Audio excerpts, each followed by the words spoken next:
Welcome to Trinidad and Tobago Opposition's media briefing this Sunday, the 3rd of November, 2024, discussing the Forex crisis, crime, and Niquan. Today, our presenters are MP Davendranath Tancoo, the Shadow for Finance, and Senator Wade Mark, Leader of Opposition Business in the Senate. Thank you for joining us this morning. We will begin our broadcast shortly. In the meanwhile, please share the live.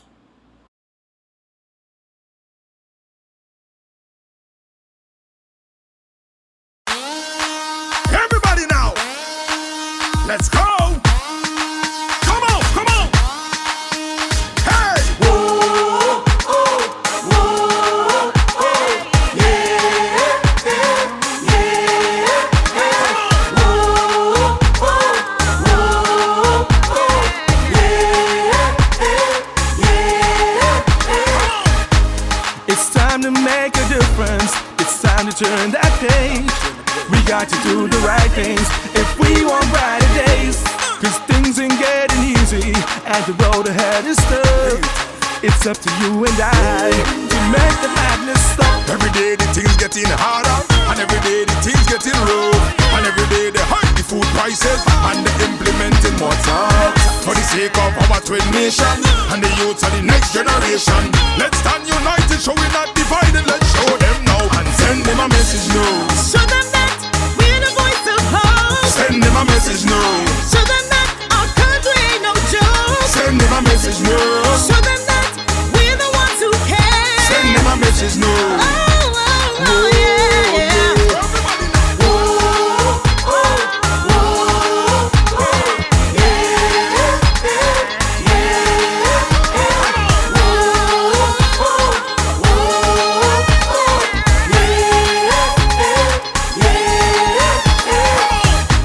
From a distance, look at the picture. Tell me what you see. An abstract of destruction to destroy you and me. We got to do the right thing. We got to make that move. Cause if we don't act fast on this, we're the ones who lose. Every day the things getting harder, and every day the things getting rough, and every day they hike the food prices and they implementing more tax for the sake of our twin nation and the youth of the next generation. Let's stand united, show we're not divided. Let's show them now and send them a message now. Show them that we are the voice of hope. Send them a message now. Show them that our country ain't no joke. Send them a message now. Show them that we are the ones who care. Send them a message now. Oh, oh, oh, yeah, yeah.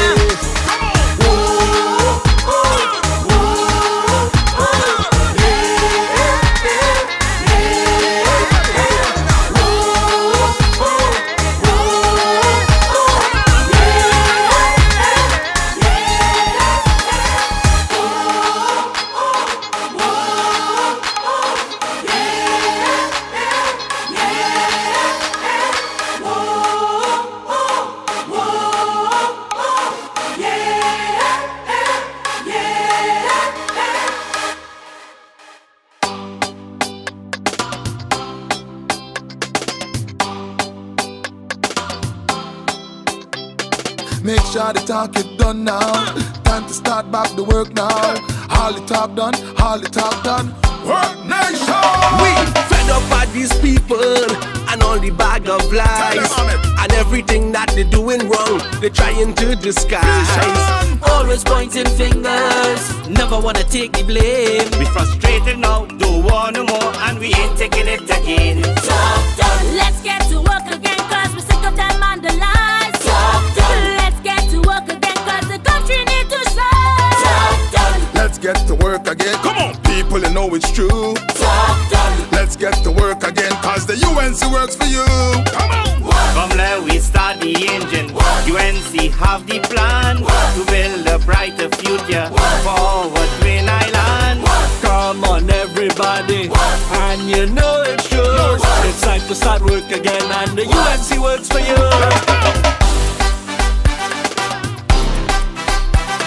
Work nation to the world. Come on. All these years of pressure, agony and pain, but we woke with them, and we cope with them, and we feel the blunt of the strain. Now we the people start crying out, we can't take it no more. So election day when you ink your fingers, you ain't see you're voting for. Let's get to work again, cause we're sick of them and the lies. Let's get to work again, cause the country needs to strive. Let's get to work again. Come on, people, you know it's true. Let's get to work again, cause the Good morning to the citizens of our beloved Twin Island Republic State. Welcome to the regular Sunday press briefing of the United National Congress, the official opposition and the alternative government of the Republic of Trinidad and Tobago. Today is Sunday, the 3rd of November. We are coming live from our party's headquarters here in Mulchan Suchan Road in Chagonas. In our presence today is our shadow member of minister with responsibility for finance and the economy, the distinguished and honorable Tancoo. And of course, I will be addressing some issues after Dave presents his statement. Ladies and gentlemen, you are aware that all reality is interconnected and interrelated. And today, we are going to be focusing on the crisis in the foreign exchange market and the impact of that crisis on the citizenry of our nation. So we have the foreign exchange crisis, we have crime, we have extortion, and we have the Niquan debacle, which is related directly and indirectly to the foreign exchange crisis. So we have with us, as I said earlier, the distinguished Member of Parliament for Oropouche West, Shadow Minister with responsibility for finance and the economy, and the Honorable Dave Tancoo will address you on this raging and burning issue affecting business, affecting the economy, affecting families, and it is really causing some serious challenges for our nation as a whole. So it is my honor, privilege, and pleasure to introduce our shadow member, minister, I should say, of finance and economy, member of parliament for Oropouche West, the Honorable Dave Tancoo, who will now address you. Dave, the floor is yours.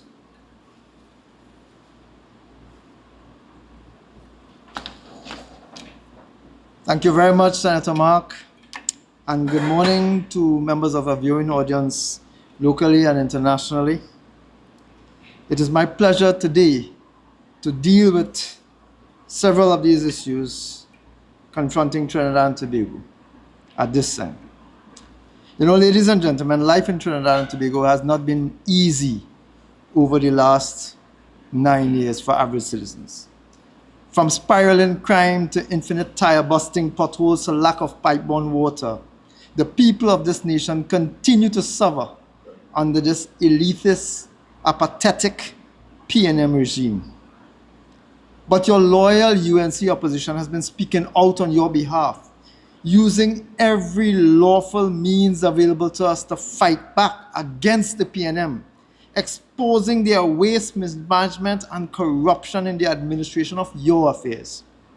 This PNM government, ladies and gentlemen, over the past decade, has weaponized public expenditure and by withholding funding from critical agencies responsible for law and order and justice, have directly contributed to the anarchy which has now taken over our schools, businesses, streets, and even our homes. What must be more irritating, and it must be as irritating for you as it is for me, is the blatant refusal of the PNM cabinet to take responsibility for the disaster that they have brought this country to. Instead, they turn around and attack you. They blame you for their failure.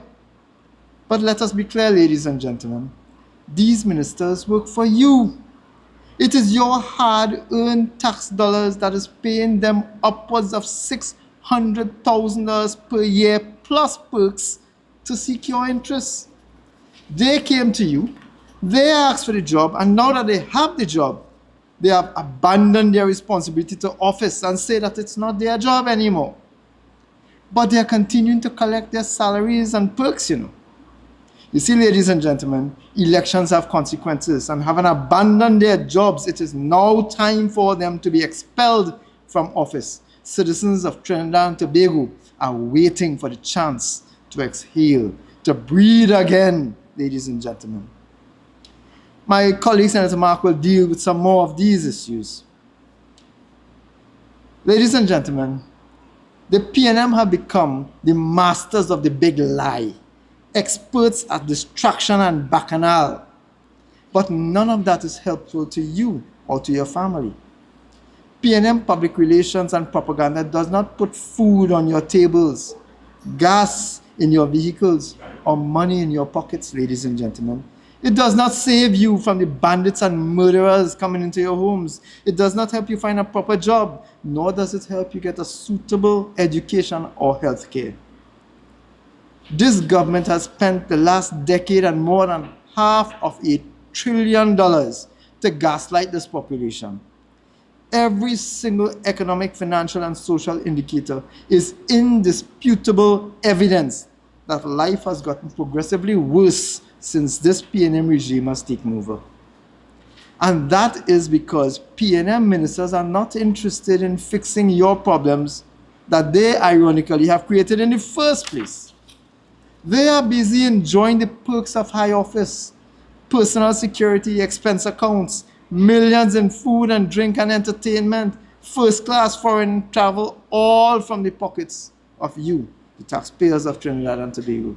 And God forbid that citizens speak out about their struggles and challenges, because if you do, PNM ministers will viciously and publicly attack, ridicule, and engage in character assassination and shamelessly bully citizens for expecting them to do their jobs and address your problems. Over the last 9.5 years, but more so in the last 4 months, we have seen the worst of that from none other than Colmy Imbert, the Minister of Finance.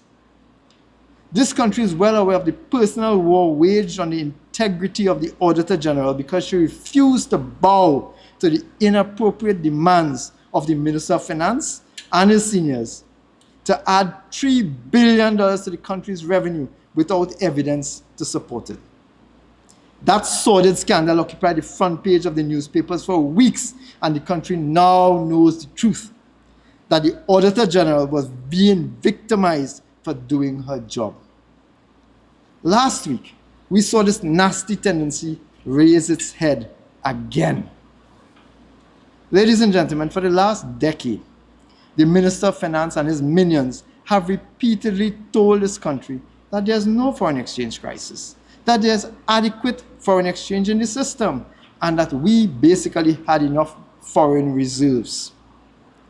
We heard the PNM trivializing the concerns being raised by businesses and citizens alike, that they were unable to access foreign exchange to purchase raw materials and products, to travel, or to pay for relatives seeking medical attention, or to pay for your children's university tuition. We've seen PNM ministers trivialize these issues.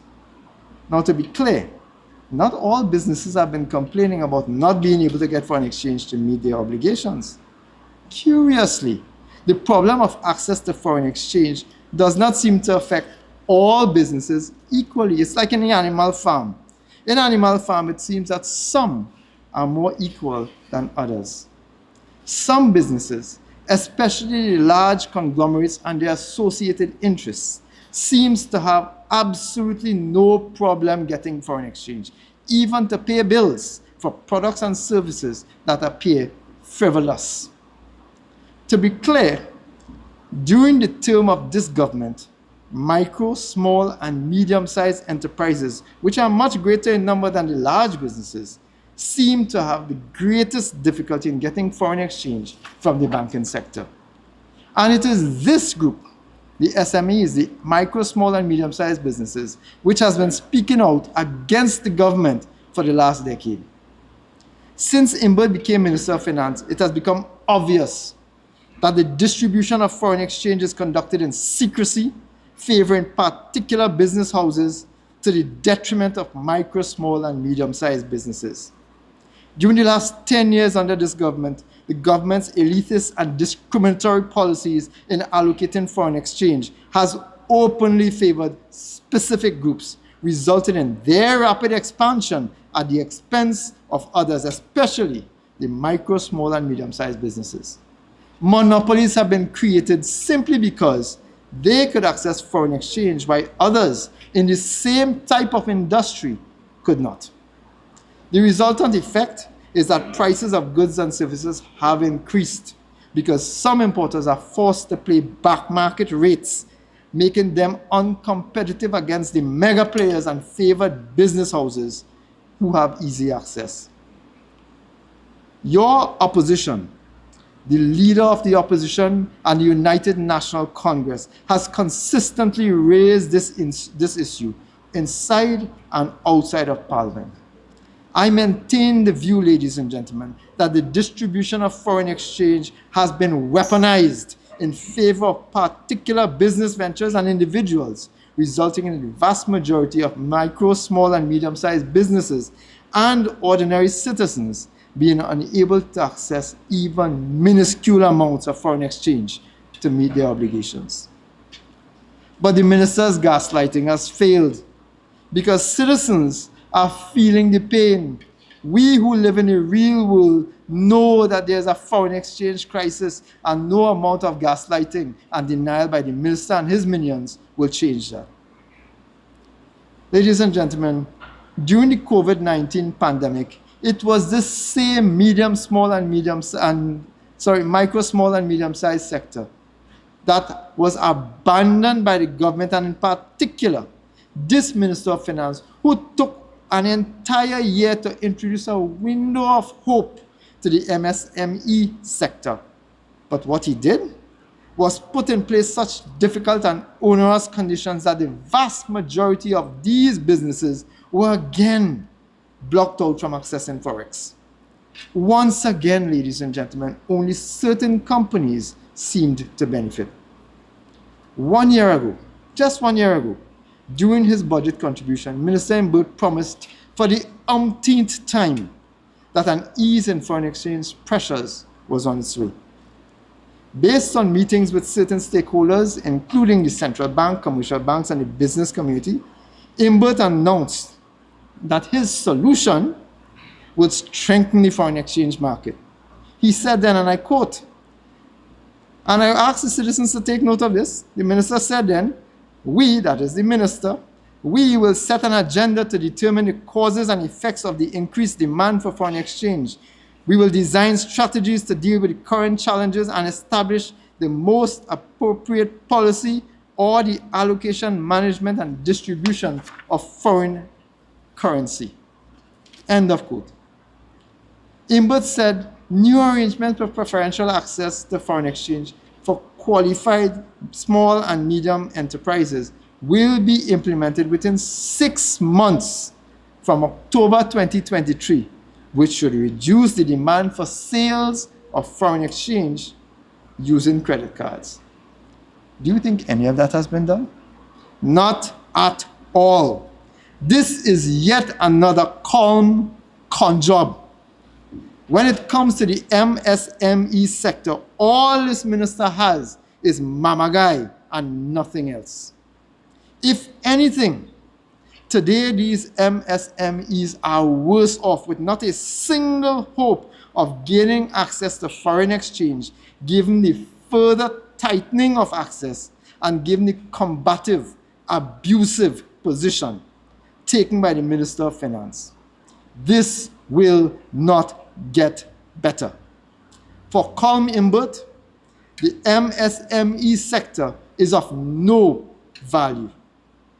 But not so, Colm Imbert, not so, Minister. This is not how one treats investors who have been willing to put their money where their mouth is, who have stepped out of their comfort zone, taking their money out of the safety of a bank deposit to invest in revenue generation and employment creation for the people of this country. This is not how a minister is supposed to treat a this is not how a minister is supposed to create a welcoming environment for investment of any sort. This is not how you build a small investment class, or even for that matter, a large investment environment. But what is clear from the minister's action, what is clear is that this government views ordinary citizens who aspire to become entrepreneurs as threats to big business.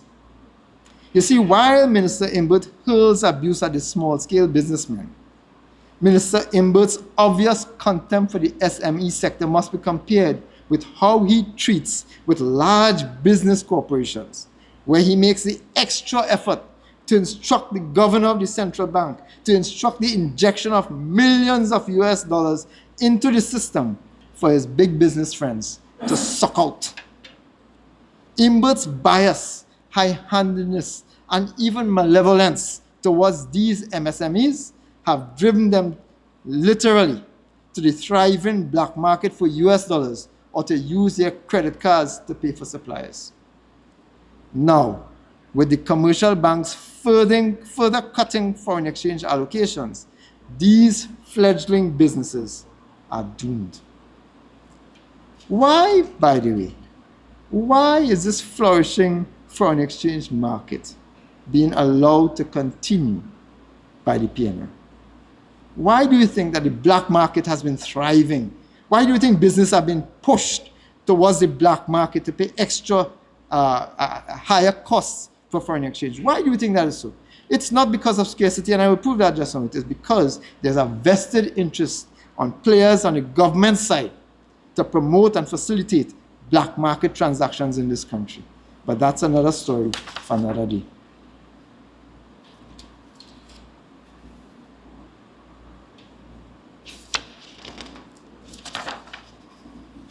But the minister's disdain doesn't end with just the MSME businesses. Minister Imbert's recent announcement of his intention to review the Exim Bank facility for wholesale importers and distributors of essential goods such as basic foods and medicine has caused grave concern amongst these businesses. This group is not to be confused with the MSMEs and the individuals who have been pleading for transparency in the distribution and access of foreign exchange for the last decade. These food importers and these medicine importers have raised the specter of increasing food prices, loss of global competitiveness, loss of business competitiveness, and perhaps even the closure of businesses should they be unable to access foreign exchange via the Exim Bank facility, especially given the absolute unavailability of foreign exchange via the commercial banks and their authorized dealers. The minister's immediate and hostile response was to accuse the Express, who published the article, of waging a mischievous media campaign by publishing yet another series of misleading and inaccurate stories about access to foreign exchange, being peddled as if these stories are factual. Now, I don't think I need to defend the Express newspaper, but it is critical. It is critical that the truth, that facts be put in the public domain, otherwise the minister's response, his own misleading story, may be believed by the uninformed.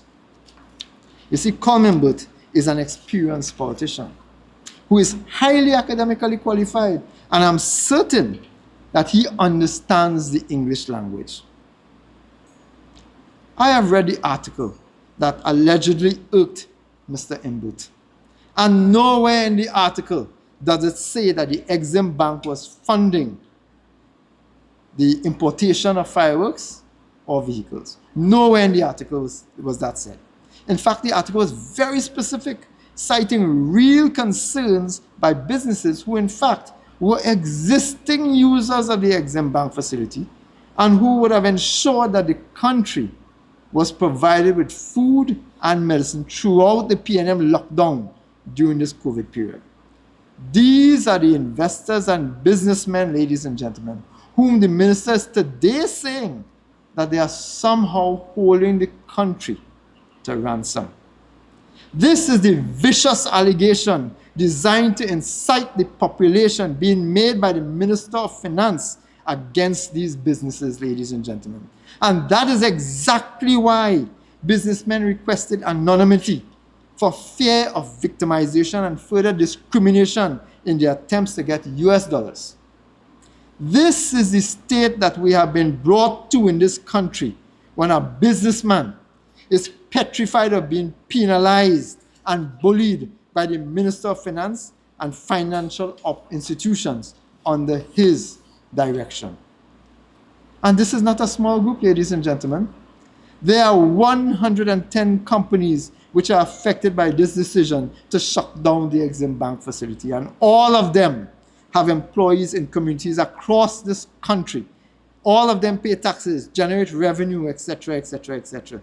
These food and medicine importers revealed that they are losing their credit ratings because they have been unable to meet outstanding payments, and further, that they have not been able to get access to foreign exchange via the normal banking system. Businesses are being compromised and sacrificed as we speak because of the deliberate actions of Mr. Colm Imbut.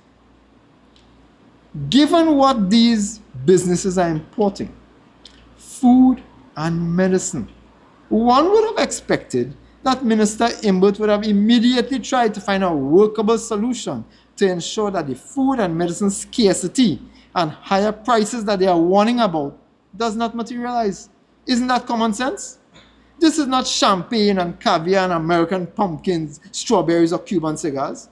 By definition set by the Minister of Finance himself, these are basic food items and basic medical supplies. Virtually 96% of staple foods in this country, used by citizens in this country, the very basic food items, almost 100% of them is imported, much of it by these very same importers. These businesses cannot access the kind of volume of foreign exchange needed by going to the black market or using their credit cards. The only other place that they can access foreign exchange is via the traditional banking sector, and that they have tried without success. The need to provide this window for companies involved in these essential products was viewed as critical during COVID. Affordable and available food and medication. What has changed? This country still needs affordable and available food and medication. We still need it. So the importers have appealed to the man with the power, the Minister of Finance. And what has he done in return? Abuse, bully, harangue, and threaten the business community. That is why this country's GDP has shrunk by 20% under Colm Imbut and the PNM. That is why the country is suffering for foreign and domestic direct investment.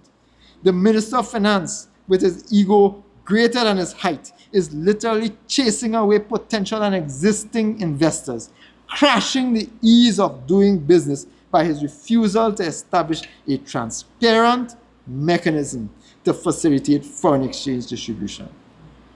This is the same Minister of Finance who withholds billions in VAT refunds to some of these very same businesses for years, forcing them to beg on bended knees for their money, even as their companies suffer for financial operating capital. Ask yourself why. The problem of foreign exchange access is known. It has existed for the last decade. This entire country recognizes it, but this Minister of Finance refuses to take a single step to address the crisis, preferring instead that large segments of the business community collapse into bankruptcy. But this is not accidental, ladies and gentlemen. There's method to this madness. Let me connect the dots for you, ladies and gentlemen. Recently, the Express newspaper highlighted the claims of an importer who for years has been trying to get access to foreign exchange to import raw materials and for the expansion of his business.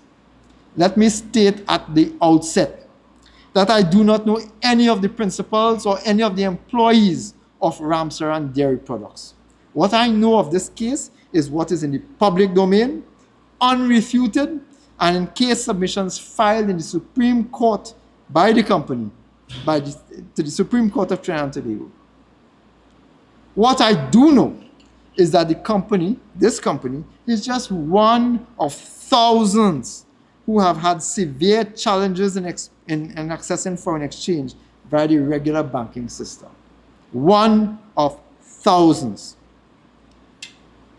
Frustrated by the inability to access foreign exchange since 2017, he has been pleading, while seeing big companies involved in similar businesses being able to freely access foreign currency. This company has now written to both the central bank and the Minister of Finance seeking clarification under the Freedom of Information Act as he is entitled to be. The response received from the government so disturbed the company that Ramsaran was prompted to write to several international agencies seeking further clarification as to whether the Ministry of Finance and the government was in fact in compliance or in violation of their obligations in terms of an equitable distribution of foreign exchange. The reaction of the Minister of Finance, ladies and gentlemen, when this was made public just recently, was even more disturbing. Minister Imbert literally threw a hissy fit on this issue, rushing to post on X, that is formerly Twitter, rushing to post on X and effectively shooting himself in the foot. Imbert declared, I checked with the Exim Bank today. This is his post. I checked with the Exim Bank today and I was told that the businessman the paper is promoting has never applied to the Exim banks for access to foreign exchange. Never, he boasted, never. Now, any school child reading the newspaper report would have concluded that the company never claimed to have been refused by the Exim Bank. Only the malicious, corrupted, and convoluted mind of the Minister of Finance, Colm Imbert, Tizik had been questioned, would have made up that story and believed it himself. But you see, as a concerned citizen and as a lawmaker, I was immediately troubled and alarmed that an active politician, that is Colm Imbert, could have access to what was supposed to be private information of companies' transactions in the Exim Bank's possession. I asked the minister then whether he had the authority to request and get such information. I asked the minister then to state exactly what information he requested of Exim Bank, how the request was made. Did he pick up the phone and make a phone call? Did he send a WhatsApp or an email?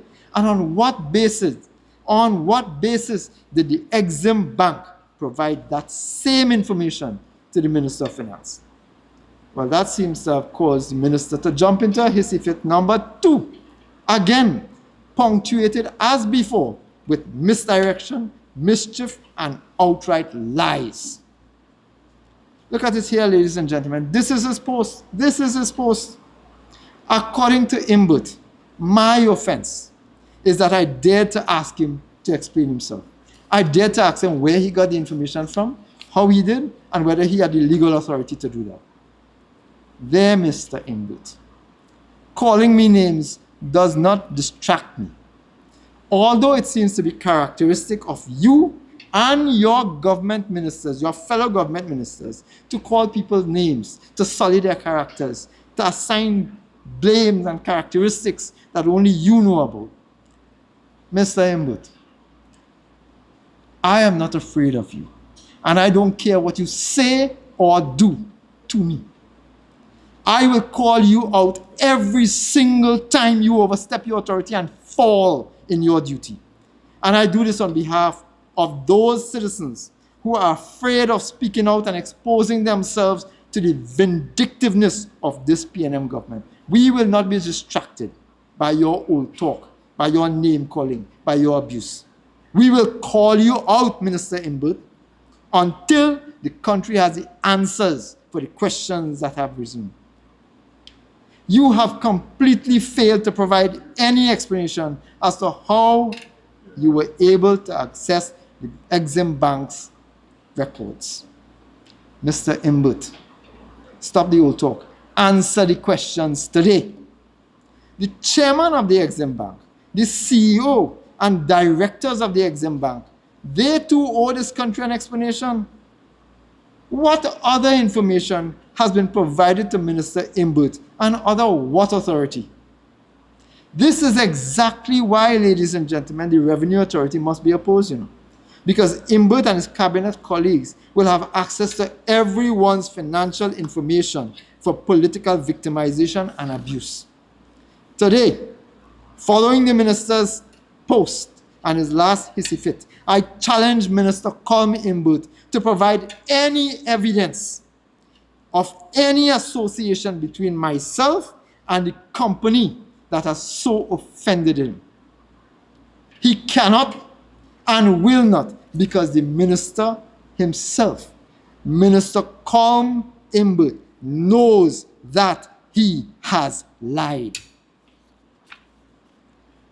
The hot and sweaty response, though, made me even more curious as to why the minister was so frantic, why he was so desperate, why he was so vicious in his response. So I looked at the documents filed by Mr. Ramsaran. I was curious as to why this minister got so tizzic.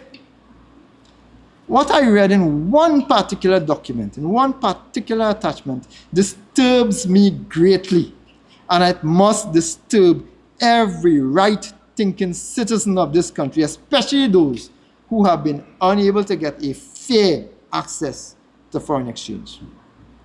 The Minister of Finance, in response to a request made under the Freedom of Information Act by Mr. Ramsaran's lawyer, stated that it was unable to provide any of the documents requested of it because no such documents exist.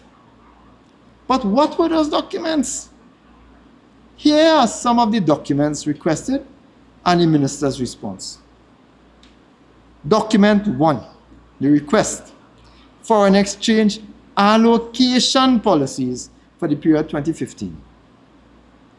Ministry's response: there does not exist any such official documentation. So nothing about foreign exchange allocation policies.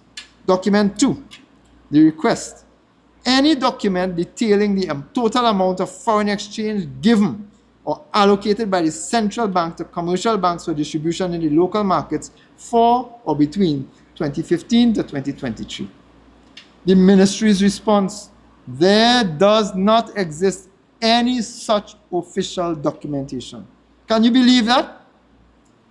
They have no document about how much money has been spent, given to commercial banks for the last decade under their watch. Let's look at document number 4, the request. Pay attention, ladies and gentlemen. This is going places. Pay attention. Document 4, the request: any documentation detailing whether all commercial banks are granted equal sums of foreign exchange for distribution, and if not, what is the basis, policy, or decision-making process for distribution? Are banks required to submit formal requests, and if so, how often are those requests made, and what is the basis for those requests? Does the bank, that is the central bank, that is the commercial bank, does the bank have to detail within its request a list of businesses and or entities that are likely to benefit from this allocation? You know what the minister's response is? The minister's response, that is the Ministry of Finance under the Minister of Finance called member, minister's response: there does not exist any such official documentation. Document 5, request any document detailing whether the central bank in any way monitors the distribution of foreign exchange by commercial banks and or whether there is any reporting mechanism which allows the central bank to identify breaches in the distribution policy or to prevent wastage of funds. Minister of Finance, you know what their response was? There does not exist any such official documentation. Document number 6. Documents related to the internal or external audits and oversight of the central bank foreign exchange distribution process from the period 2015 to present. This may include audit reports, findings, and responses to recommendations. Do you know what the Ministry of Finance told them? You know what the Ministry of Finance's response was? Their official response of the Ministry of Finance is that there does not exist any such official documentation. I turn you now to document number 7, the request historical data on foreign exchange distribution from 2015 to present, inclusive of requests, denials, and approval. It's not simple.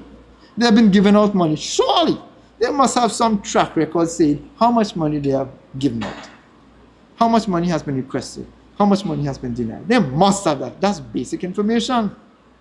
You know what the ministry's response was? The Minister of Finance told this country that there does not exist any such official documentation.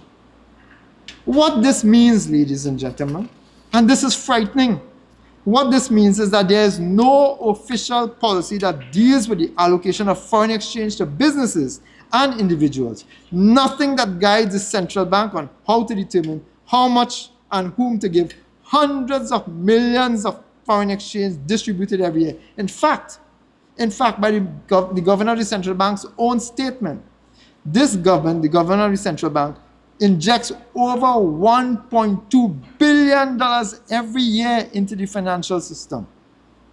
But there's no documentation, none, that says who gets it, where they get it, who monitors it, what they have done with it when they get it. Nothing. There's no policy, there's no guideline, there's no regulation. So how exactly did the central bank decide, and who decided how much each company and which company should get in terms of foreign exchange? Who decided it? This is a free-for-all, a P. Diddy party with all foreign exchange. If the ministry is to be believed, if the Minister of Finance, who would have had sight of this document, if he is to be believed, then there's no official document detailing how much money has been given to commercial banks or any other of the 12 authorized dealers, no monitoring by the central bank of exactly who these dealers pass on these billions in foreign exchange to. Dissatisfied applicants like you and me, who have been seeking foreign exchange, like the SMLCs, like the very same businesses who are accessing the Exim Bank. Dissatisfied applicants have no official regress, none. They have no official redress that they can seek because none exists in the Ministry of Finance. When central bank simply ignores you and tells you no, nothing that you can do, there's no process. In fact, there is reportedly no database showing who applied, who received, or who was rejected over the period that Imbert has been Minister of Finance. But this is the same Minister of Finance who will pick up the phone and call his friends at the Exim Bank to get insider information about the bank's customers. Now, before the minister jumps out of himself and throws yet another meltdown followed by a social media hissy fit, nowhere here in this request for information has there been any request for names of companies or individuals who are beneficiaries. Nowhere has there been. What was requested was procedural, regulations, guidelines, monitoring systems, information to show that there was some stated process by which $14 billion was given to a few foreign exchange dealers. And according to the Minister of Finance and the Ministry of Finance, No such official documentation exists. Is this what the Minister of Finance has been so desperate to cover up? That the distribution of foreign exchange is unregulated, deliberately secretive, and highly subjective? Does the governor of the central bank wake up in the morning and decide to give millions of US dollars to say NCB Global Finance Limited, which is one of the authorized dealers, as if it's his personal money? We have just been told that there's no mechanism to know who NCB Global or Republic Bank has provided this foreign exchange to or how much they have given. Senator Mark will shortly show you exactly how this can and how this has been manipulated to facilitate friends of the PNM at the expense of you taxpayers, at the expense of businesses and individuals who, like I said, have had to beg to go from pillar to post, begging for a small sum, begging for a few US dollars so that they can meet their obligations. Can the Minister of Finance instruct the governor of the central bank to give a bank belonging to a conglomerate millions, and that bank keeps the lion's share for itself and its own subsidiaries? This is exactly the kind of complicity, the kind of corruption, the kind of abuse that we have been warning this country about. While genuine businesses are made to suffer and die, and citizens have been unable to get a few $100s, big businesses are harvesting foreign exchange from the central bank for their own benefit. That is frightening and a completely unacceptable situation. Access to foreign exchange in Trinidad and Tobago seems to be at the whim and fancy of the Minister of Finance, the PNM's Minister of Finance, and his hand-picked governor of the central bank. And they have questions to answer. But this explains exactly why the Minister of Finance does not want and will never implement any transparent distribution of foreign exchange. The status quo works for the PNM and their friends, family, and financiers at the expense of you, ordinary citizens, and genuine businesses in this country. This explains why a former governor of the central bank was hounded out of office because he dared to reveal the existence of a foreign exchange cabal. This demands a full and public investigation. Since this government has been in office, 14 billion US dollars has been sold to authorized dealers, and nobody knows what they have done with it. Nobody knows who they have given it to. All of this while legitimate clients, legitimate businesses have been made to beg, have been made to plead for a few $100 US at a time. I wonder what these businesses, including micro, small, and medium-sized businesses, including those 110 businesses who used to get access to the Exim Bank, I wonder what they have to say about this revelation. That billions are being spent, that billions of US dollars exist, it's just not going to them. It's going to friends, family, and financiers of the PNM. Where has this money gone, ladies and gentlemen? Where has this money gone? This is not Imbert's money. This is not Alvin Hiller's private bank account. What is desperately needed in Trinidad and Tobago is full accountability for this wanton raiding of the country's foreign exchange holdings. This situation is ripe for corruption and abuse, and I have absolutely no doubt that it has been used to feather the nest of big shot friends and family and financiers of the PNM. But what makes this situation, this frightening abuse, even worse, even more worrisome, and it's already extremely worrisome, it's already extremely troubling. What makes it even worse? It's a massive level of foreign borrowing that this government has been engaged in so that they can continue to feed their favorite friends. They are literally borrowing billions annually with no way of paying back, simply to facilitate the foreign exchange cabal. I want to say that again. This PNM administration, this Minister of Finance, has been literally borrowing billions of US dollars on the international market with no way of paying it back, simply to facilitate the foreign exchange cabal.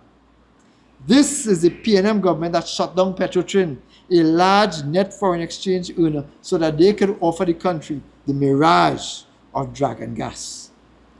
The government is literally living on borrowed money, treading water, hoping that the dragon gas deal will save them. That's the illusion that they have put into the hands and minds of Trinidadian citizens. This foreign exchange crisis is a ticking time bomb that this PNM minister and his colleagues have bolted to the chests of the population, ladies and gentlemen. And while they are pilfering foreign exchange by the hundreds of millions and even billions without accountability, citizens are being taxed at the bank by credit card limits and by the government via the online tax for minuscule expenditure. While ministers open flight routes, and tell citizens travel the world, citizens are locked in, held captive, unable to travel because their allowance cannot cover their bills should they dare to venture for a vacation, should they dare to venture abroad for medical, education, or business needs, ladies and gentlemen. But worse is coming. The feeding frenzy has a backlash that will hurt citizens even more. Take a look at this graph, ladies and gentlemen. Take a look at this graph. The blue line represents the country's foreign exchange reserves, and the red line represents the level of foreign debt that this country is in. This foreign debt must be repaid predominantly in US currency. What this graph shows is a narrowing of the gap between how much US currency that the country has in reserves and the amount it owes to the world. It shows to the alarming rate at which favored beneficiaries of the government and the central bank directorate has been eating away at the country's foreign exchange holdings. It shows further the massive amounts of borrowing and the raiding of the HSF that has fed the foreign exchange cabal's feeding frenzy. You know, ladies and gentlemen, what the graph also shows is that in 2015, when Kamala Persad-Bissessar left office, she left US $10.5 billion in foreign exchange reserves, which was $8.4 billion higher than the foreign exchange debt at the time. Today, that gap has collapsed to 91 million. Not billion, eh? 91 million US dollars. Million US dollars. To put that into perspective, last year, Trinidad and Tobago spent 800 million US dollars in debt service. $800 million. What's the foreign exchange gap now? What is the gap we have now? $91 million. Plus, on average, the central bank sells $1.5 billion per year to their friends who are authorized dealers. The scarcity of foreign exchange becomes even more critical now to those who need it most.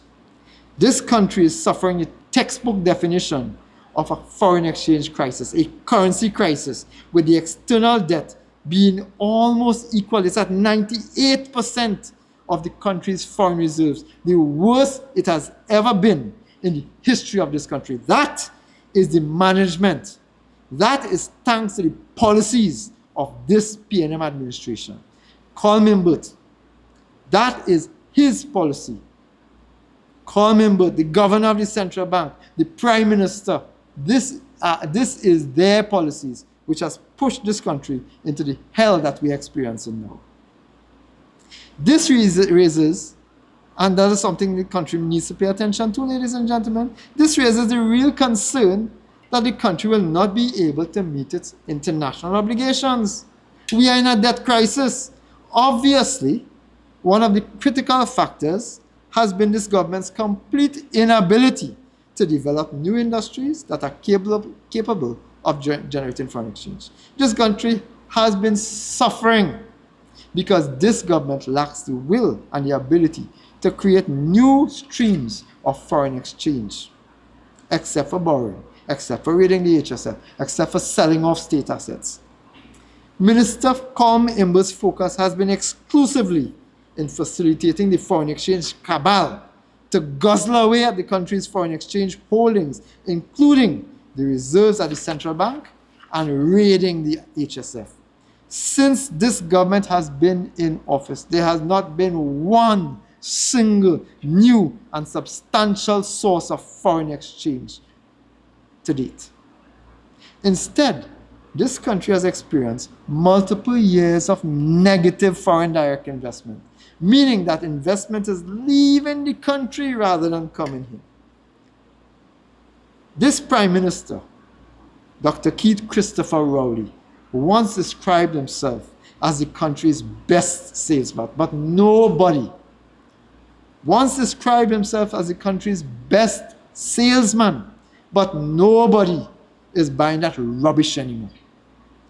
Given the frequency of this Prime Minister's international travel, it is likely that he is one of the largest individual consumers of foreign exchange in this country, with nothing to show for it except immigration stamps on his passport and on his golf bag.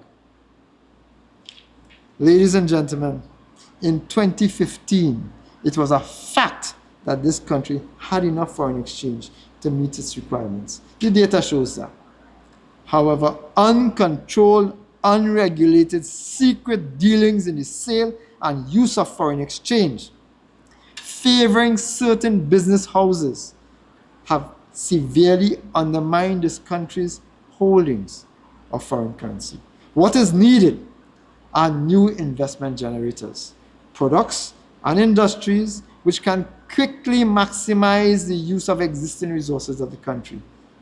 But if after 9 years of government, if after 9 years of this PNM administration, nothing has been done, it is clear that they lack the common sense approach, fairness, or political will to do so. Instead, as I said, they are presided over the creation and development of a PNM Boys Club, a foreign exchange cartel which has leached away the country's hard-earned foreign exchange earnings. The minister has borrowed extensively in the foreign exchange market to fund the cabal's thirst, and in so doing has undermined the economy, the country's credit rating, and the investment climate. In the current circumstances, ladies and gentlemen, even the energy boom, which pumped millions, hundreds of millions of dollars into the country as a result of the high energy prices caused by the Ukraine-Russian war, even the millions and hundreds of millions of dollars received then was frittered away because of a lack of transparency and accountability. It was just thrown into the hole and secretly dispensed with. The foreign exchange cabal presided over by this government is guilty of many things, not the least of which is robbing the country of its future. Obviously, as long as that pilferage, as long as that bias in access to foreign exchange is not eliminated, no matter how much US dollars is generated, it will simply be redistributed and repackaged to the friends, family, and financiers of the PNM, exactly as they have been doing over the last 9 years. I commit, ladies and gentlemen, that a UNC government, upon assuming office after the next general election, will investigate these practices and publicly hold to account those responsible for facilitating this unethical, corrupt, biased distribution of foreign exchange. I am willing to bet, ladies and gentlemen, that neither the Minister of Finance, Colin Burt, nor the Governor of the Central Bank, Alvin Hilaire, will lift a finger to protect the public purse. How can they, when they have presided over this corrupted system of foreign exchange distribution? After 9 years and counting of PNM rule, Trinidad and Tobago has gone from a constitutional democracy to corporate aristocracy, where the PNM elites enjoy unbridled privilege and the rest of us are dismissed as mere peasants and slaves. Let me repeat that as I close, ladies and gentlemen. After 9 years of PNM rule, Trinidad and Tobago has gone from a constitutional democracy to corporate aristocracy, where the PNM elites enjoy unbridled privilege, and the rest of us are dismissed as mere peasants and slaves, businesses and citizens alike. If citizens of this country and businesses operating in this country, ladies and gentlemen, if you, citizens and businesses, want a transparent system of foreign exchange distribution, there's only one way to get it. Remove this corrupt P&M administration. That is the only way. Ladies and gentlemen, I thank you. And now, ladies and gentlemen, to share with you some related and other issues, I want to introduce my brother, Senator the Honorable Wade Mark.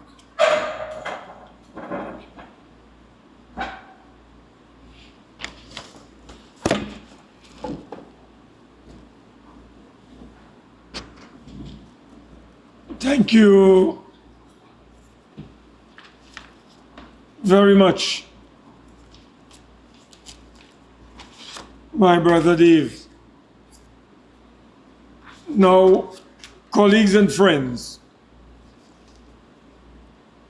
Dave has asked a very important question. Where the money gone?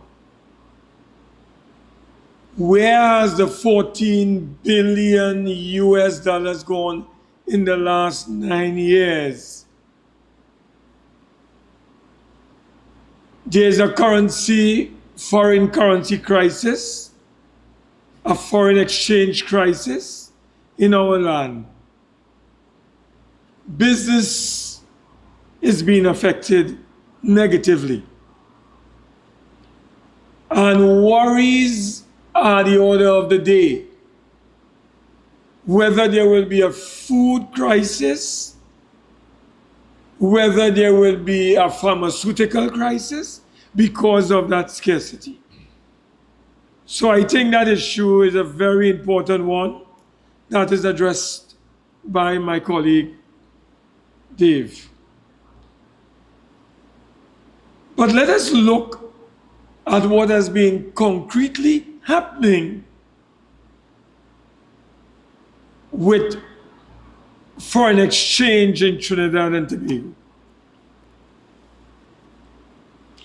Now, you would have read recently a notice in the Trinidad Business Guardian dated Thursday, October the 24th, 2024, where notice was given of the appointment of a receiver. And it says that take notice on the 10th day of October 2024, Varun Mangal was appointed receiver in respect of Niquan Trinidad Limited, pursuant to the following debentures. And they went on to talk about a debenture dated the 6th of July 2018, one on the 30th of July 2019, the other on the 6th of February 2020, and the final one sometime on the 18th of July 2023. When you sum up all of these debentures, four of them, you get a total of 175 million US dollars.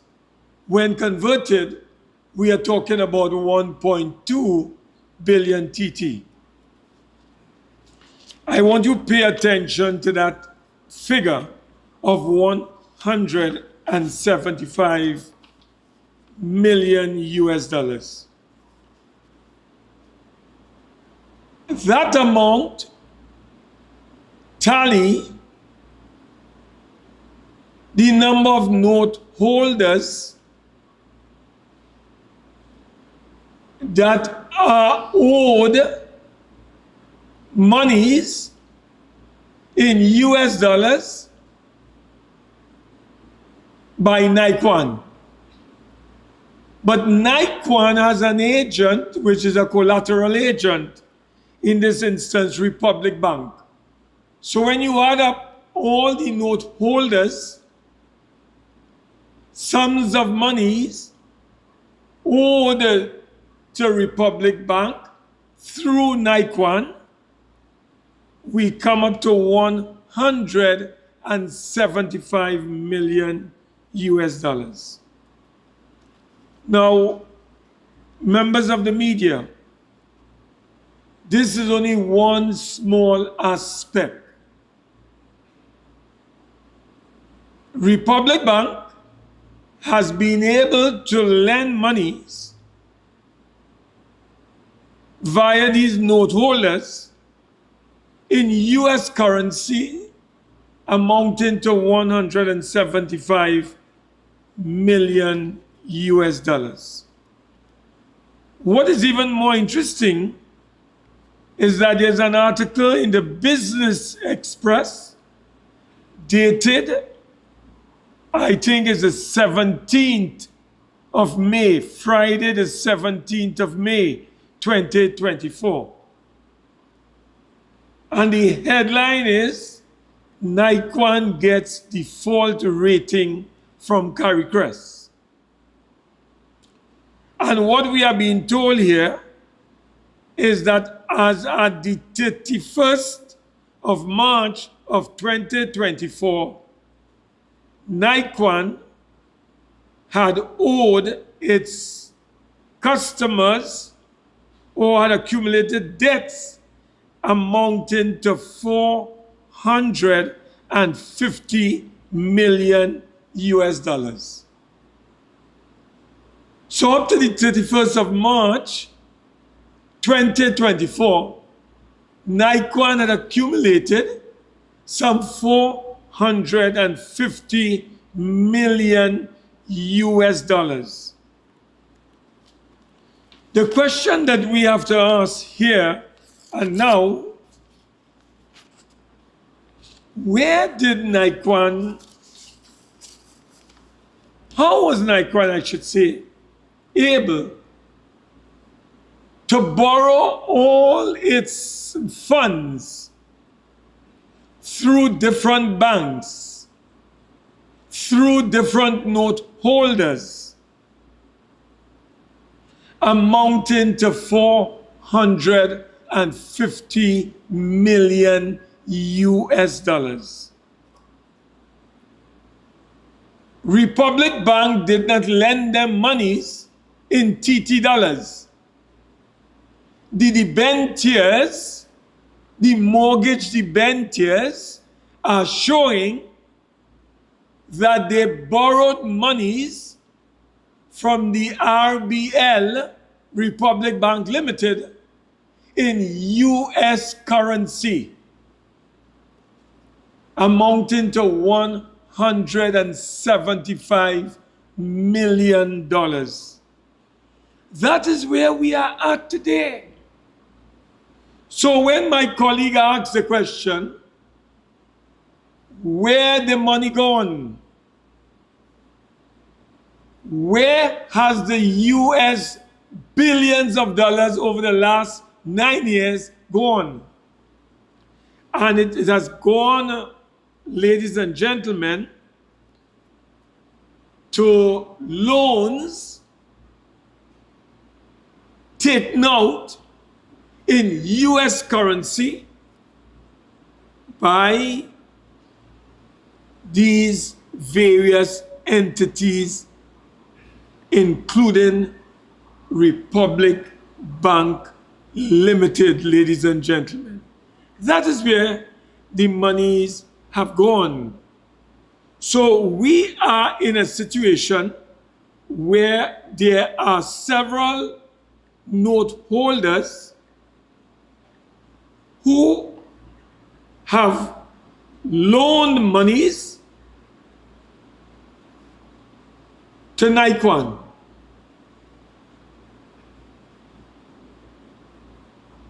Here the entities and the note holders, we have been informed we have been advised, have loaned to Niquan US dollars, which they would have obtained from the bank. But ordinary people cannot obtain $200 or $300 or $1,000 to travel abroad. But Niquan, a company that came out of the World GTL plant, which collapsed in 2008, 2009, resulting in Trinidad and Tobago losing, that is the taxpayers, losing some $3.2 billion in hard-earned investment as a result of the collapse of the World GTL plant, owing to Malcolm Jones' miscalculation, mismanagement of the resources of Petrotrin. I want you never to forget the US $850 million bullet payment, the $750 million US.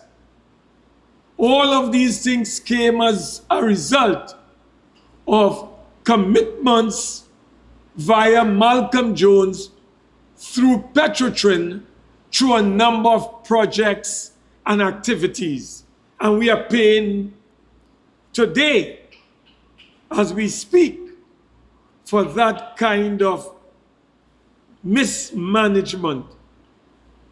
So, ladies and gentlemen, what are we seeing here? We are seeing before us write-offs. And I'll start off with the first write-off.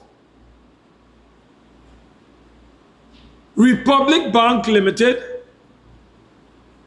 through some construction finance facility,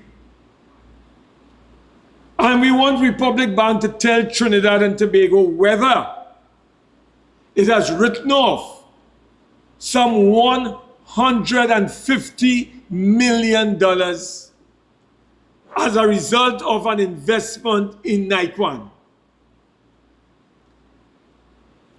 Has Republic Bank written off $150 million as a result of a loan through a facility called a construction finance facility? That is what we'd like to know. We would like to know this. The other thing that I would like to bring to your attention as it relates to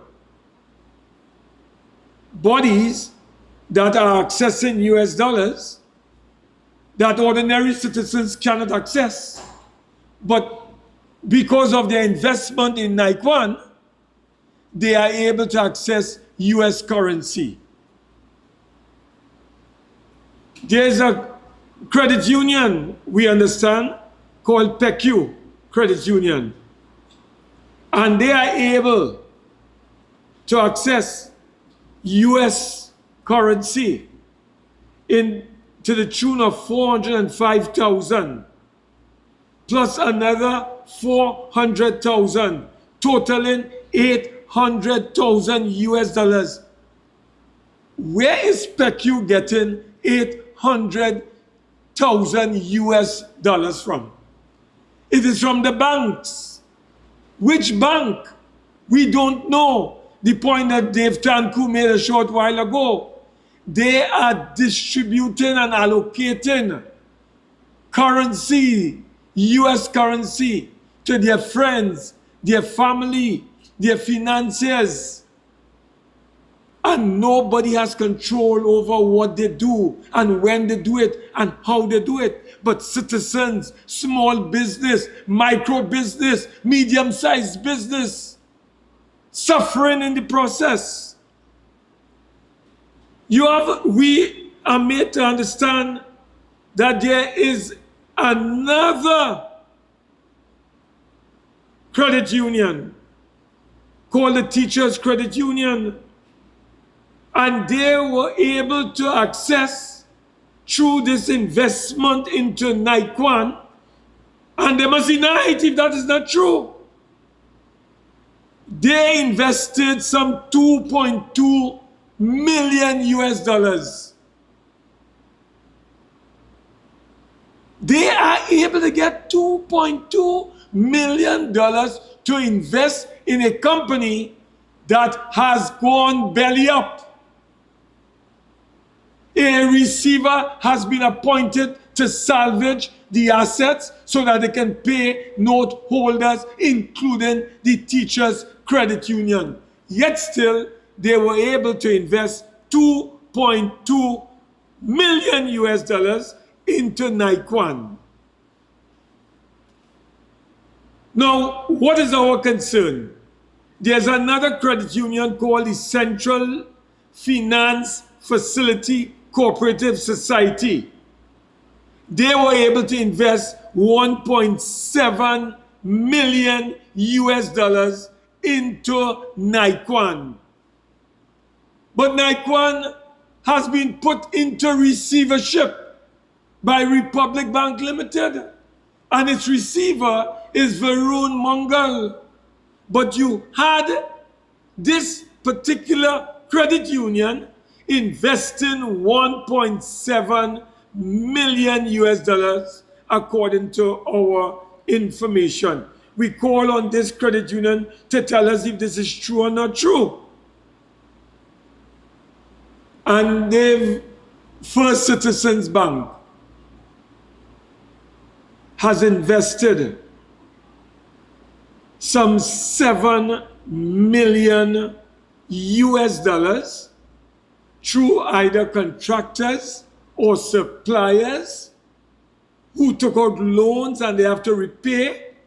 But with this bank, this company rather going into receivership, can these contractors, can these suppliers pay back this $7 million owed to the First Citizens Bank? And this is US currency we are talking about. So, ladies and gentlemen, what we are seeing here is that there are some very important players that have invested, according to our information, into Niquan, and they invested in US currency that ordinary people cannot obtain, that micro and small and medium-sized businesses cannot access, but they were able to access US currency. But here what is our concern even more, critically and importantly. Who is looking after the taxpayers' interests? Who is looking after the public interests? As a receiver is appointed or has been appointed to manage the affairs of this company called Niquan. Ladies and gentlemen, there are 4 major companies that are involved, 4 major state companies, I should say, that are involved, that we have some concern about because it deals with the public interests. And we want to call on the Attorney General to indicate how is the government treating with the public interest as Niquan is placed in receivership and they are owing several state companies outstanding sums. We are talking about the taxpayers of Trinidad and Tobago. We are talking about the population of Trinidad and Tobago. The National Gas Company, through something called the Upstream Downstream Company of Trinidad and Tobago. Niquan is owing this particular company that is a subsidiary of NGC over $100 million. That is money that is owed to the people of Trinidad and Tobago. What will happen to that money that is owed to the taxpayers? So the government of Trinidad and Tobago, that has given all the inspiration, all the motivation, all the incentives to get this company up and running. What is the government going to do to safeguard the interests of the people of this country? The government provided to Niquan free customs duties to import any equipment, any machinery, any plant without paying customs duties. The government was able to allow this company not to pay VAT on any of its products. It would have accessed either inside or outside. So they pay no VAT, they pay no import duties. They got an off-take agreement for the 1,400 barrels of zero diesel fuel that they were supposed to produce. It was taken as they were supposed to produce those and taken directly by Petrotrin. That was one of the deals that was made by the government to encourage investors to invest into Niquan. They got natural gas at $3.65 US, $3.65 US per MMBTU, which was a sweetheart arrangement. They got water at a peppercorn rate. They got electricity at a peppercorn rate.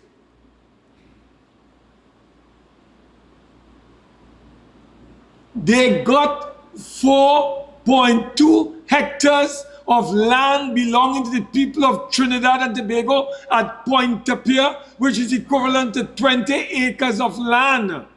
And they were supposed to be paying some $180,000 US a year from 2018 right up for the first 5 years. Every year they were supposed to pay $180,000 US, which is equivalent to 1.2 million TT dollars. The question has to be asked, has Niquan been honoring those payments? Have they met their obligations to Petrotrin for the lease of 20 acres of land? This is the 5th year of that lease agreement, and we are not too sure that they have paid 1 cent to this company. So we call on Petrotrin Legacy and its chairman, Michael Kwamina, to tell Trinidad and Tobago if Petrotrin Legacy has been receiving the $180,000 US a month, a year rather, from this company called Niquan. And that is for the last 5 years. So we have National Gas Company, through upstream, downstream, that we have a big interest in. And we want to know what the government is doing about it. The other area that we have an interest in, the population that is the First Citizens Bank. The First Citizens Bank is owned over 60% by the people of Trinidad and Tobago. And it has an exposure of close to $7 million US tied up through all kinds of loans to contractors and suppliers at Niquan. So what has happened to that 7 million US dollars? Who is looking after the taxpayers' interests? Who is looking after the public interests in this matter? Then we have Petrotrin legacy. They sold the plant to Niquan for 35 million US dollars. Niquan gave to Petrotrin 25 million US dollars in what is called preferential shares. And they were supposed to pay 10 million US in cash. The sale of that plant to Niquan by Petrotrin was signed off in April of 2016. I think, Kevin, you have a copy of that letter that was signed off by Colin Imbert. The country must see, because they spread a rumor that they are spreading a rumor, or they were spreading a rumor that it was the UNC government that signed off on the sale of Niquan. We never did that. The letter is showing, look at it on the screen there.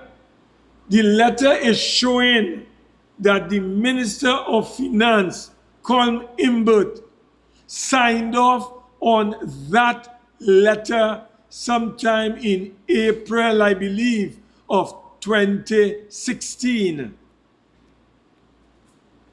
So what is happening to our preferential shares now that this company has been placed in the hands of a receiver? Are they redeemable? Can they be redeemed? Or are they going to be counted as losses? We don't know. So there's need for transparency and accountability and more openness in this whole transaction, because the people's interest is tied up in Niquan's demise. But you know what is sad about this whole exercise? But before I deal with that, Petrotrin, NGC, First Citizens, and Republic Bank. Those are the four institutions, the four companies that we are seeking answers from through the government in safeguarding the interests of the public in this matter.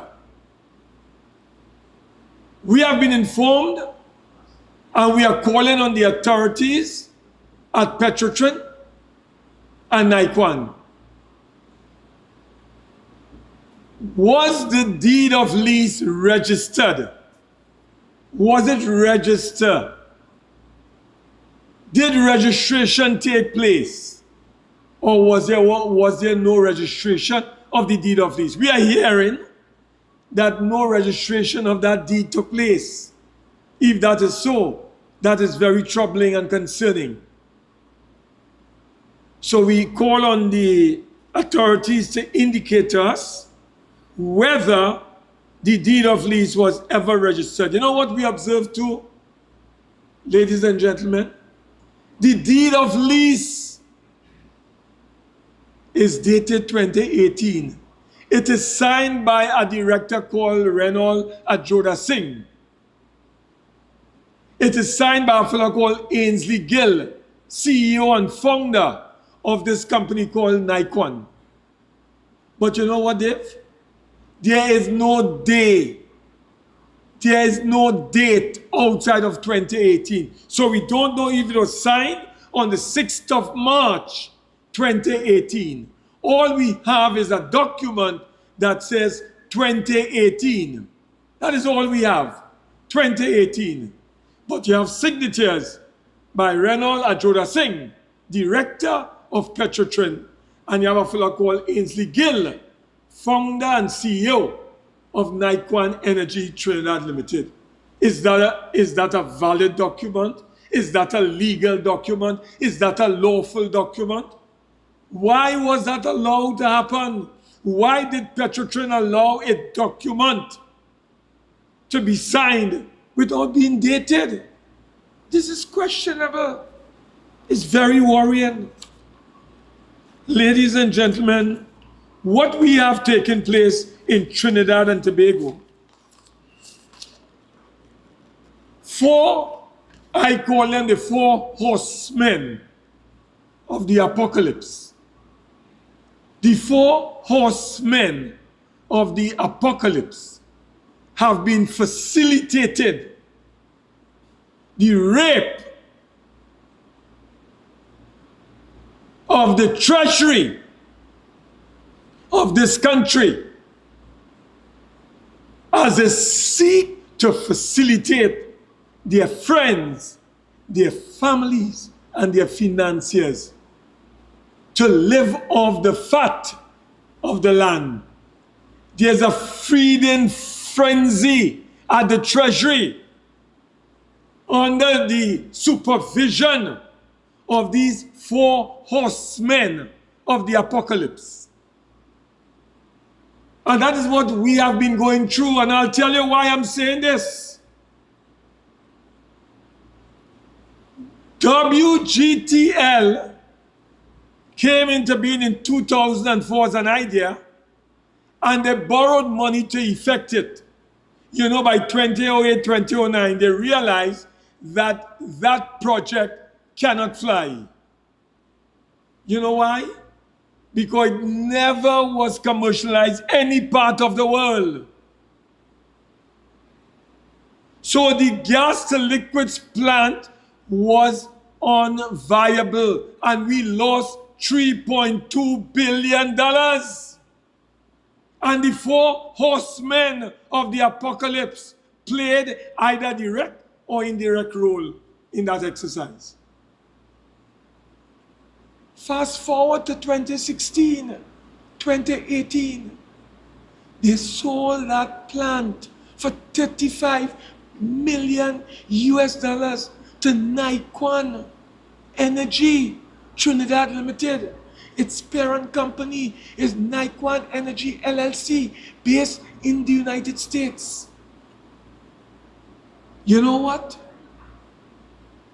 I want to ask the Prime Minister. I want to ask the Minister of Finance. I want to ask the Minister of Energy and Energy Industry. I want to ask the former Attorney General, Faris Alwari. Was any due diligence done on this project? Was any technical feasibility study ever done on this project? Why utilize the resources of the people to buttress a project that is not commercially viable, that is not technically feasible? Did Republic Bank, First Citizens Bank, NGC, Petrotrin, Scotiabank, credit unions, did they conduct any due diligence on these matters before they loan those monies to these institutions and these bodies? Did they?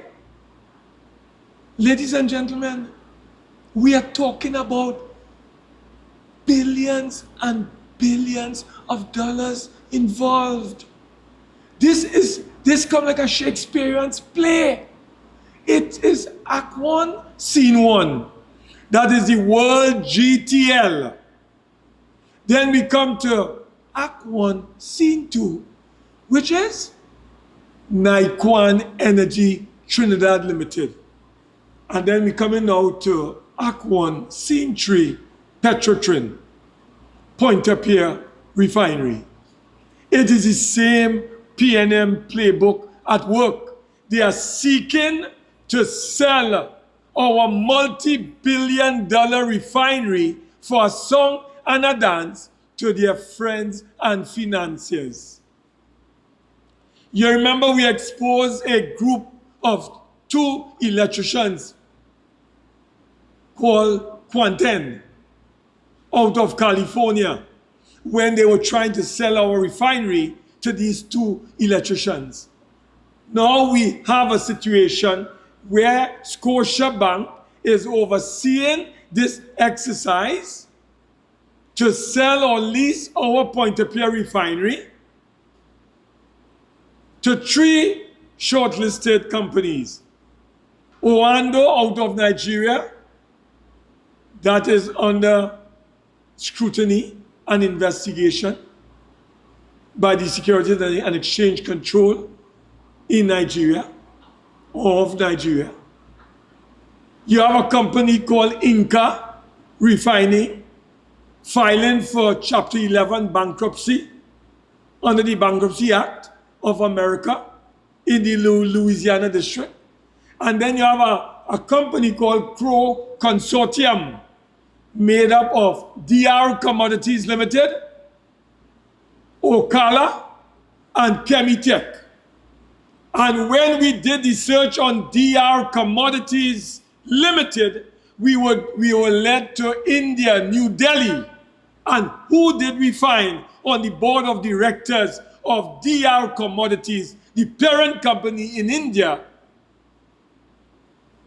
Family members associated with Navin Jindal. I wonder, Dave, whether that expose caused the Prime Minister, who was 24,000 kilometers in Samoa, to engage in a fit of rage and fury, attacking the Honorable Kamla Prasad Bisesa, leader of our party, and your humble servant. Is it because the Prime Minister, Mr. Prime Minister, I want to ask you in closing, have you become a prisoner of Navin Jindal? Are you a prisoner of Navin Jindal? He did not even put in a bid for this round. Yet still, you were enraged when we exposed the Jindal family connection in the DR Commodities Limited, that is a private company based in India and the parent company of the locally incorporated DR Commodities. That is what we want to ask you. And I want to say, Dave, in closing, I discovered something late yesterday, very late, and I couldn't believe it. This book here, these are court documents filed by Republic Bank in the High Court of Trinidad and Tobago, seeking to persuade a judge, which it did, in not liquidating Niquan, but instead appointing a receiver, which the court eventually agreed to. His name is Varun Mungal. You know what I saw in this document? An affidavit filed, sworn by a gentleman who works for Republic Bank. A valuation report, Dave. A valuation report that we are hearing for the first time. This valuation report of 2016 of the assets, plant, machinery, equipment, and land of Niquan. You know how much you value? You know how much you valued that in this valuation report? $3.1 billion, Dave. Kirk, it is here. Let me read it, man. I want to read it for the public record so that you all will understand the fleecing that is taking place, the con job that these fellas are working on the population, they knew when Imbert signed that letter, selling that plant, giving away that plant to Niquan, the minister must have known, or he ought to have known, that there was a valuation report of 2016, and that valuation report revealed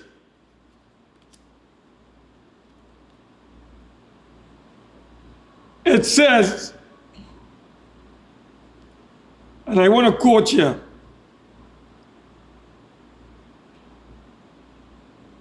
this is on page 6 of this affidavit. Here, and I quote,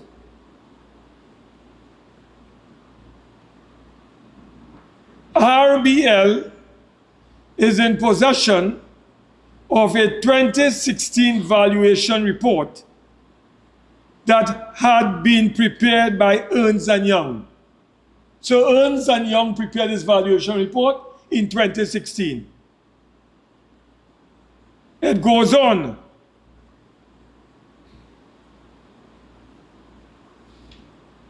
So this report is prepared by Ernst & Young. The audited financials represented that Niquan's total assets amounted to $3.2 billion. $3.2 billion, of which Niquan GTL facility contributed $2.28 billion. So the facility at Pointe-à-Pierre is valued at $2.1 billion, but the overall valuation of Niquan is $3.2 billion. So when the government handed this plant to Niquan in 2016 for $35 million, if you multiply 35 million by 685, you get roughly just under $250 million. So we sold our asset that we invested $3.2 billion in to this company called Niquan for $240 million, and we are being told a valuation report of 2016 revealed that the total value of that plant with all its assets, plant, equipment, machinery, and land valued at $3.2 billion. So it means that the country and the population lost $3.2 billion in the WGTL fiasco, and we are about to lose another $3.2 billion, which will give us $6.4 billion that the taxpayers of Trinidad and Tobago are going to lose. And many of these people who are shareholders, directors, officers, stakeholders, note holders will be smiling all the way to the bank, whilst we are left to hold the raw end of the stick. This is what we have seen in this report. And we call on the authorities, we call on the government to conduct immediately a criminal, an independent criminal forensic audit into this matter. We want an independent criminal forensic audit into this entire fiasco surrounding Niquan, and how we never saw this valuation report until it came out in court in a valuation report via an affidavit. And we are told that this report was done by Ernst & Young. We liked Ernst & Young to make that report public so that the population can see what this thing entails and what the valuations are in terms of the various assets. So, members of the public, ladies and gentlemen, I thought it was my duty, given the fact I only got this document late yesterday, Dave, I thought it was my duty to bring it to the attention of the population of Trinidad and Tobago to let you know that the 4 horsemen, I call them the Gang of 4, who are facilitating the rape of the treasury of the nation. This is a living example of the rape and the pillage and the plunder that our treasury is experiencing under the 4 horsemen of the apocalypse, or the Gang of 4. So, members of the media, I'll pause at this time, and any questions, any areas of clarification you would need, we would welcome Dave and myself to clarify. Thank you very much.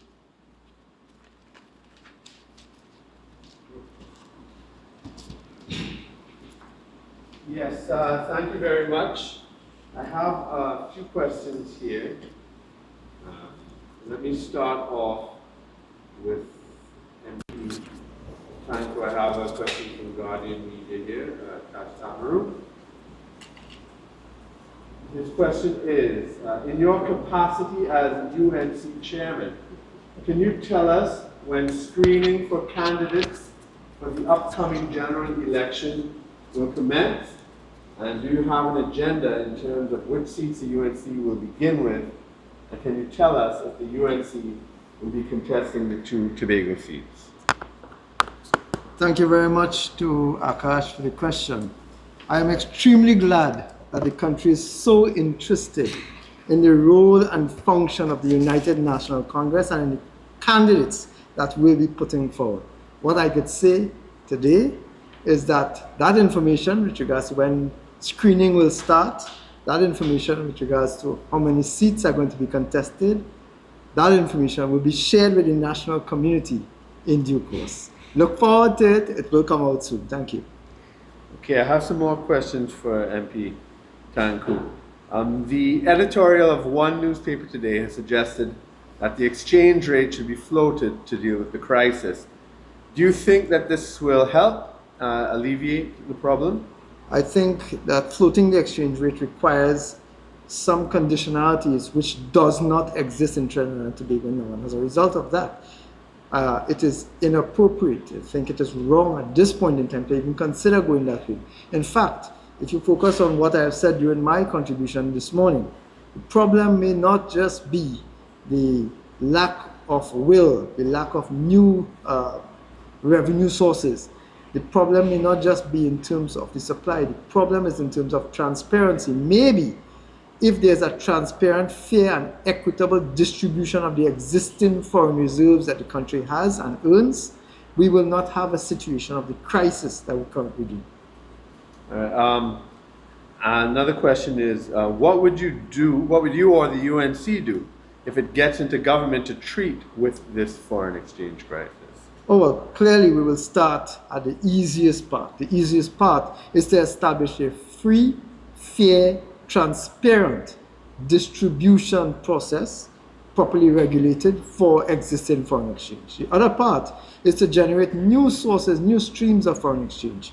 You would recall, Kirk, that when we were in office between 2010 and 2015, the Honorable Kamala Prasad Bisasa presided over the construction of several sporting stadia, several educational facilities, several health facilities. Those are low-hanging fruit that can generate substantial foreign exchange via sport tourism, education tourism, and health tourism. The infrastructure is there, the capability and capacity of the people are there. That is a low-hanging fruit. All that is required is for the government to have the willpower to access it. And final question for you is, who are the members of this foreign exchange cabal that you referred to? Well, one only has to look at the players, who the beneficiaries are, and who are the persons who are determining who get the foreign exchange, to understand who the foreign exchange cabal really is. For Senator Mark, I know you had mentioned the criminal forensic audit, and you called on the government to do so. And when the UNC, if the UNC gets into government, would that be a priority item, like when Bob Lindquist was hired and he found the PNM and Tesoro guilty and recovered money? Are these some of the things that you would do to recover? Because I know you also tried with Malcolm Jones and GTL. So, well, one of the things I forgot to say about the Malcolm Jones issue is that the People's Partnership, led by the distinguished and honorable Kamala Prasad-Visesa, did pursue via the Attorney General's office a civil lawsuit amounting to $1.2 billion to recover that the losses that we experienced in the World GTL fiasco. You remember, we did that. And the same Vince Nelson was the person who gave advice to go after Malcolm Jones for breach of his fiduciary duties. The same Vincent turned 360 degrees and said, no, that's a wrong advice. Withdraw. He, according to Alwari, advised him, Alwari, to withdraw the lawsuit. So that lawsuit was withdrawn, and Malcolm Jones was handsomely rewarded by appointing him as a member of the Energy Steering Committee of the it was a subcommittee of the cabinet. So, and remember, Stuart Young was the attorney representing Malcolm Jones in that civil lawsuit. Now, on the other question, I want to tell you this. I got this document in my mailbox. I just want people to know this. I got it in my mailbox late last evening. Heavy, but I got it. But yes, I believe with discussions with the honorable leader of our party, this is a matter of great interest. In fact, may I say, it slipped me to say to the people, it was in June of 2016, the honorable leader of our party warned the government that it was a mistake to give this plant to Niquan Energy Trinidad Limited. She said it was a mistake. That company is broke. The owners who are pushing for that plant are broke. Don't give that plant to Niquan Energy Trinidad Limited. And so said, so done. They gave the plant to him. He ended up owing everybody and gave the impression that he was broke until we got this information that the value of the assets is close to $3.2 billion. But the honorable leader did warn the government not to give that plant, not to lease that plant to this individual called Ainsley Gill, the founder and CEO of Niquan Energy Trinidad Limited. And by the way, he owns 75% of the shares of this local company called Niquan Energy Trinidad Limited. Okay, well, thank you. That's it for questions. Since there are no further questions, ladies and gentlemen, I want to thank you all for paying attention, for listening to us, as we gave the opportunity for you all to be provided with a substantial amount of information on issues facing the national community. Stay tuned and thank you all very much. God bless. Thank you.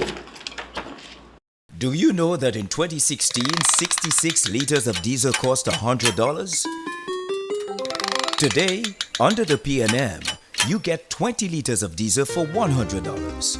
The diesel you paid $100 for under the UNC now costs $327 under the PNM, which directly affects the cost of food, transport, and services.